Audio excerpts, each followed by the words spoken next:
Hello guys, welcome back to my Facebook ব্লগে তোমাদের সবাইকে অনেক ওয়েলকাম। তো আজকে আমি এখন সাজুগুজু করে বেরিয়ে যাচ্ছি আমার বরের সাথে সিনেমা দেখতে। তো দেখুন, অটোতে উঠে পড়েছি। তারপরে আমরা টলিগঞ্জ মেট্রো স্টেশনে নেমে পড়লাম একটা মুভি দেখতে যাবো বলে। তো দেখতে পাচ্ছ, তো একটা কমেডি মুভি দেখতে যাচ্ছি টলিগঞ্জ রাধা স্টুডিওতে। বলরাম কাণ্ড বলে একটা মুভি দেখতে যাচ্ছি। তো এখন আমরা ওয়েট করে আছি কখন সিনেমা হলে ঢুকবো। বাইরেটা বসে আমরা সেলফি তুললাম। তারপরে এই যে সিনেমাটা শুরু হয়ে গেল। এই সিনেমাটা টোটালটাই পাহাড়ে শুটিং হয়েছে, নেপালে। তো সিনেমাটা এতটা কমেডির, তো দেখে মন ভরে গেছে। কমেডি একটা মুভি। আসলে আমাদের জীবনে এতটাই হাসির অভাব, তাই আমরা হাসতেই গেছিলাম এই মুভিটা দেখতে। তো একটা কথাই বলবো, মুভিটা তোমরা সবাই দেখো, খুব ভালো লাগবে। সিম্পল একটা কমেডি ফ্যামিলি মুভি, গল্পটা সুন্দর।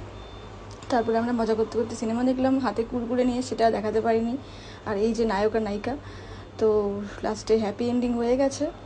তো তারপর কর্নেটো আর মোমো কিনে দিয়েছিলো, তো সেগুলোই খেতে খেতে আজকের দিনটা আমাদের শেষ হলো। চলো, গুড নাইট।